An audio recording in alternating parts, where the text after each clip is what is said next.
What's up, friends? Coach Ed here with Results Driven, and welcome back to another edition of 2 Minute Tuesdays. We're gonna play good news, bad news here real quick. Good news, we have a great question that we're gonna answer for you. Bad news, it's gonna take a little longer than 2 minutes.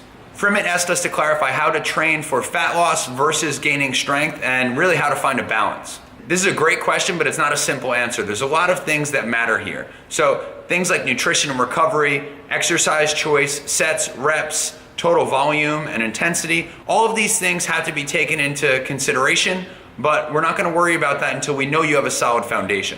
The foundation of all exercise is movement.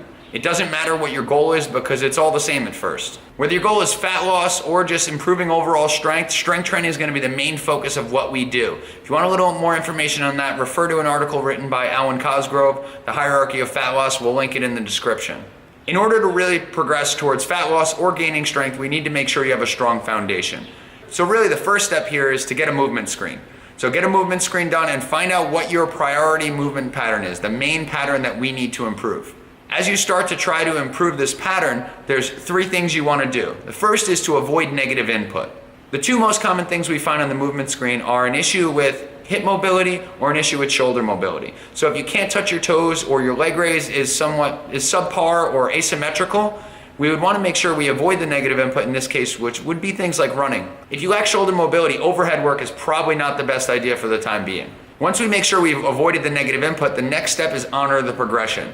Assuming there's no pain on board, we want to address mobility first. Once we've addressed mobility, starting to improve static motor control, followed by dynamic motor control and strength. The third area to focus on is improving work capacity. Work capacity, defined in simple terms, is just the amount of work you can do under the right conditions. By right conditions, I mean simple things like posture, breathing, and staying in an appropriate heart rate zone. A wise man in camo cargo shorts once said, "What many fail to realize is that if your work threshold is too low, your training tolerance will never allow you to optimize new training volumes and intensities, as your restoration demands will never be met." 2 specific types of work capacity training we do at RD are position-specific work capacity and general work capacity. Position-specific work capacity relates back to your functional movement screen. If you're one of those people we mentioned that has a leg raise issue, half kneel will most likely be one of the main positions that you cannot do enough work under the right conditions. So how do we solve this? We work progressively to increase the length of time that you can maintain posture and breath control in the half kneel position.